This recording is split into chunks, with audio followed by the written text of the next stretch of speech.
Hello, everyone. Welcome to the Athletic School podcast. It's almost the end of the year, and on the last episode, I talked to you guys about on how to reflect on the past year, but also on how to set goals, and even if you should set goals for the next year.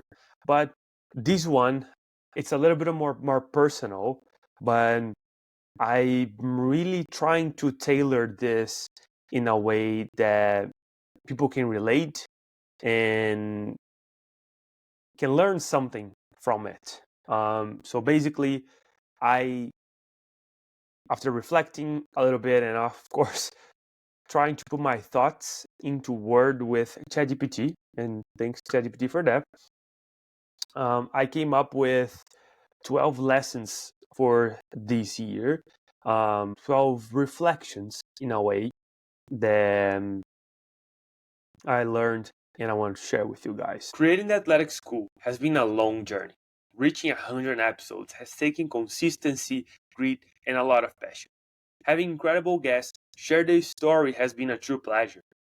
But now, I want to ask you for your help.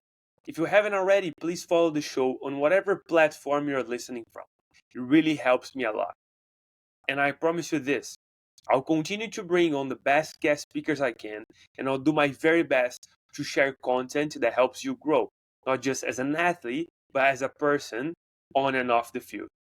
I'll study, I will read, and research relentlessly for ways to help you. And I'll share everything I learned right here. This episode is sponsored by CaliforniaAvocadosDirect.com, delivering rich, creamy, hand-picked avocados straight from a family farm in Escondido, California, to your door. No middleman, no mass storage, just farm fresh quality you can taste and trust. Packed with healthy fats, potassium, and fiber, it's the kind of real fuel high performance need, whether you're grinding on the field or recovery from it. Use the code The Athletic School for 10% off of your first box at CaliforniaAvocadosDirect.com. The first one is big wins don't cancel the pain. This year for me was very different from everything before. I finished half Ironman, which was a big goal for me, but I also lost my mom. And I think the main thing for us, it's understanding that life is complicated. There's not much we can do besides learning on how to deal with it. Understanding that we can have bad feelings and good feelings at the same time. Both can exist at the same time. Success doesn't protect you from grief or from whatever other bad feeling you might be feeling. And also it doesn't mean that you are weak because you're feeling grief or because you have a certain negative feeling or bad feeling, as you want to say. And the second lesson is discipline carries you when motivation is gone. I talked about this a few times here, and there's a lot of times throughout the year preparing for the Ironman that I was very motivated to train because I was about to do an Ironman, but some nights I didn't sleep well. I was sore, I didn't have the time, but I had to go and get the training done. So you cannot rely on motivation all the time.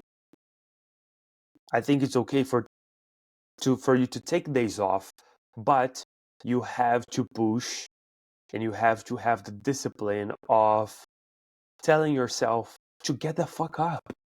Because if you rely on motivation, trust me, it's not gonna work because you won't have that goal of doing an Ironman, or sometimes you just have to get up and do it. And most of the time after you get up and do it, things get better. So understand that motivation will fade, but the systems that you have, the systems that you implement in your life, they will stay forever. The third lesson is growth is often slower than your effort. I remember setting up a few goals for for the athletic school, for example, in the beginning of the year, and I did put a lot of effort, but I didn't see the growth that I wanted to see. And it's okay. And that doesn't mean that the progress that I had wasn't worth it. So understand that sometimes you're going to put a lot of effort and you won't have as much growth, but sometimes you put less effort and you have just as much growth. So it's understanding how complicated life is sometimes and just navigating those things. And celebrate the small wins, because sometimes progress, it's not that loud, but it's still progress. It's still real. This, I feel like the guys will probably relate more, but ladies, this is also for you. I'm just putting my thoughts out, but becoming a man means holding more, not running less.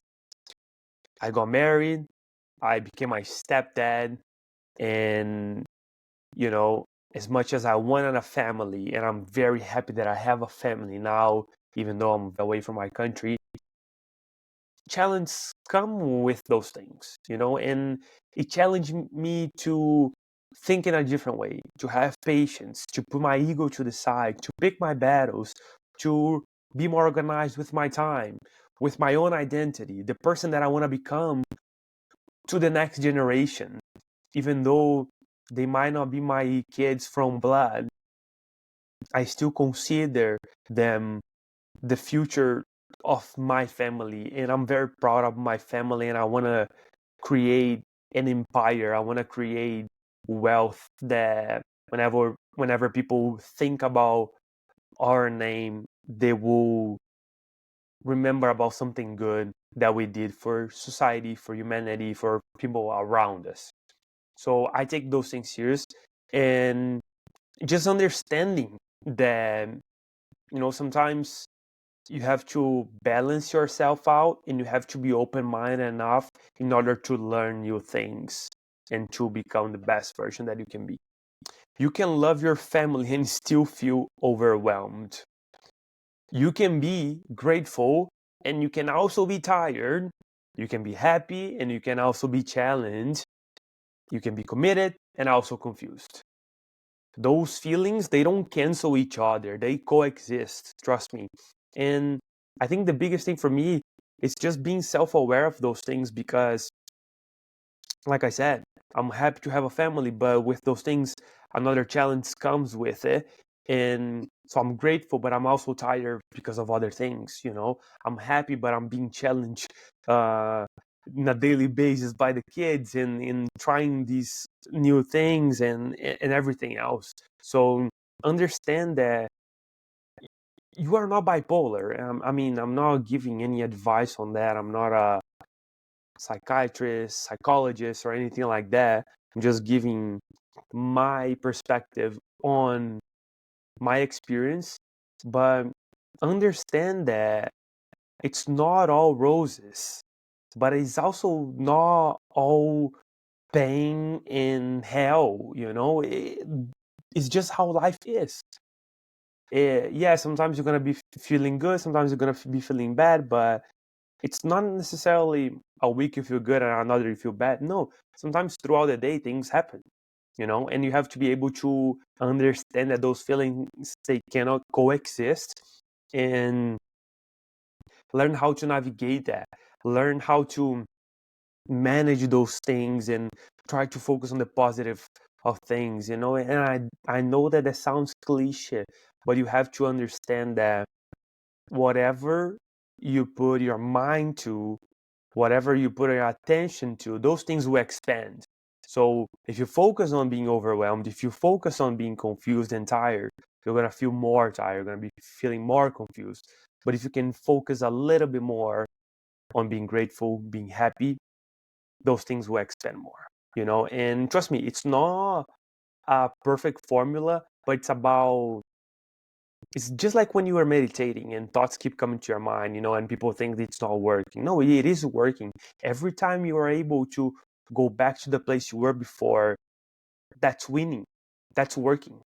This sixth lesson is loss changes you whether you want it or not. And you know, I I lost my mom, and that made me think in a very different way when how I see time, how I see effort, how I see presence, and all those things.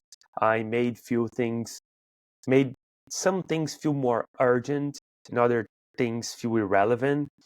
I'm very grateful that I was already aware of memento mori, which is the remind that we're gonna die. You know, every day we're gonna die. So we should leave ourselves as we could live life tomorrow or today at any moment, and let that dictate how you act in the present. And I'm very grateful because, I was able to go home a month before she passed away, and we had a great time together. We didn't know that that could happen. I went, and my goal was to be with my family and spend time with my grandparents because I thought that it could be the last time I would see them.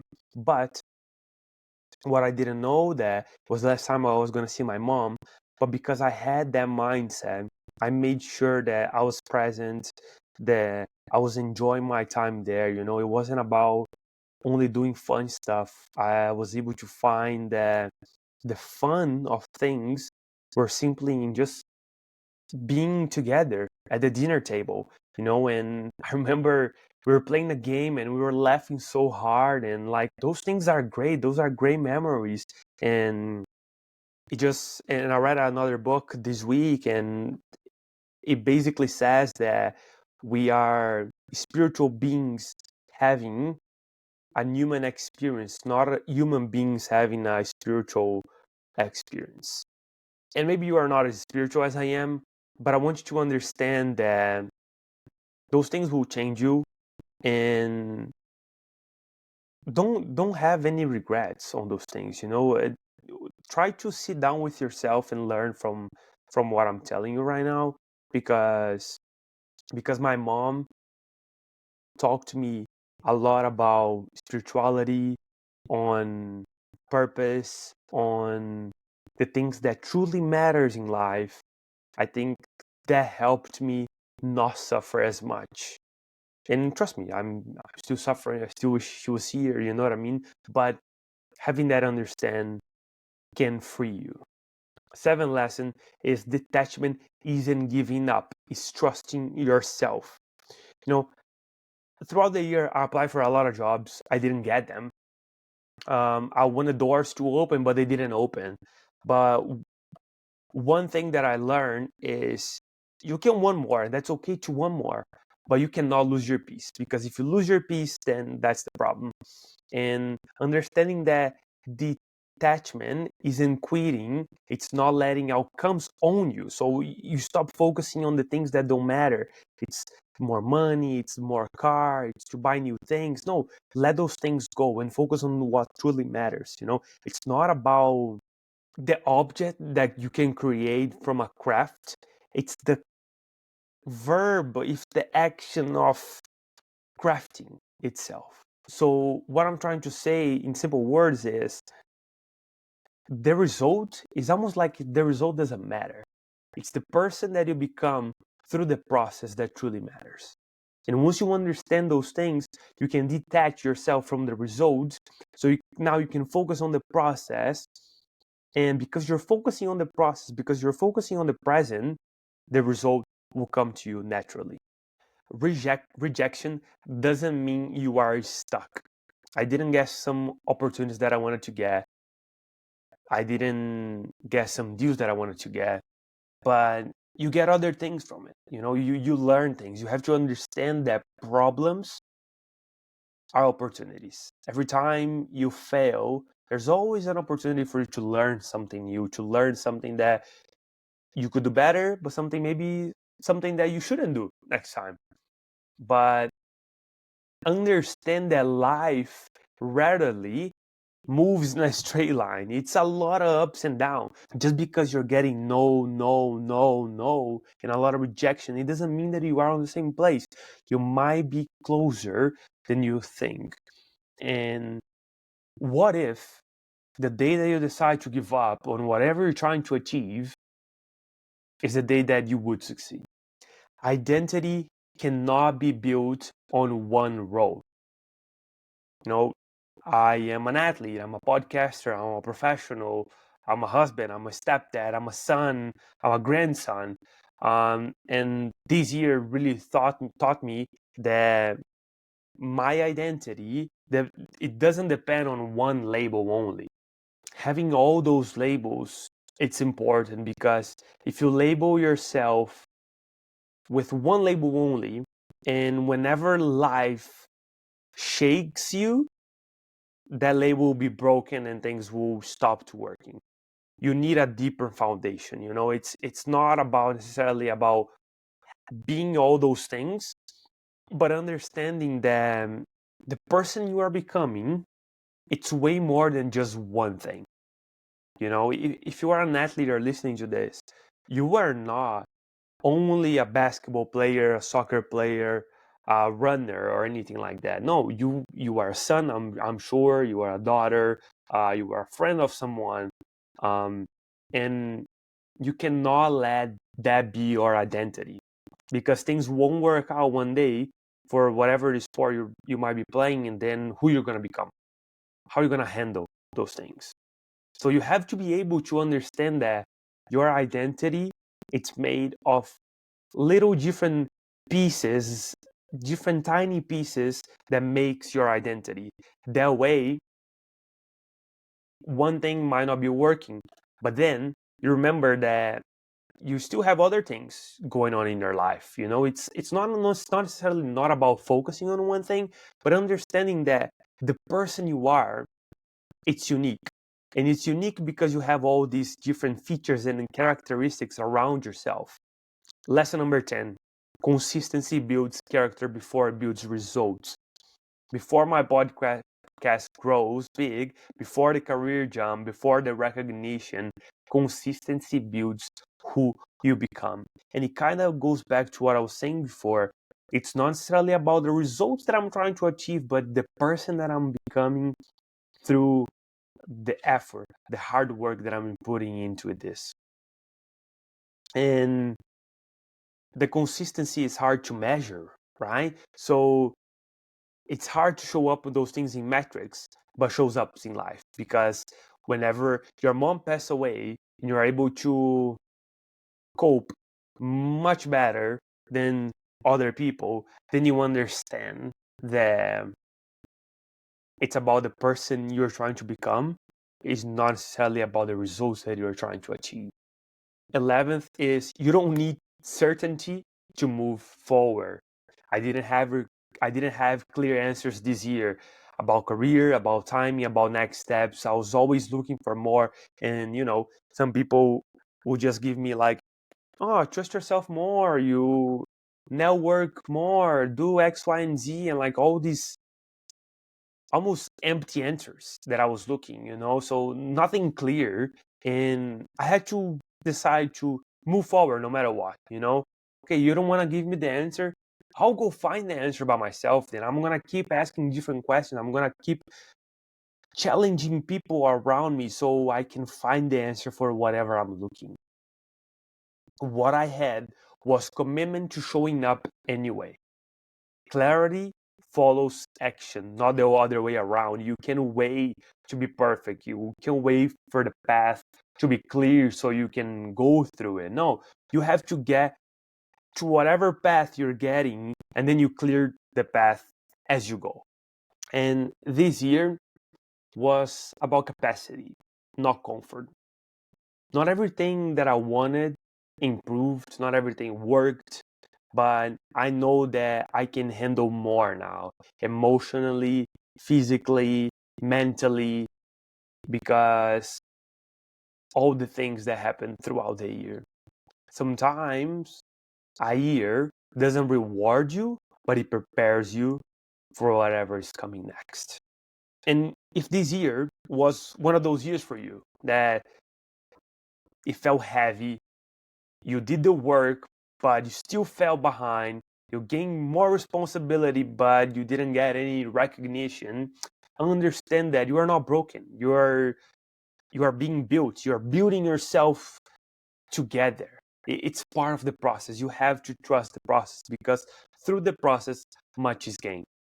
And sometimes that's the hardest season of all, and understand that, yeah, a year it's a big period of time, but 10 years, 20 years, 30 years from now, you're probably going to look back and like, oh my gosh, that year was tough, but look where I am nowadays.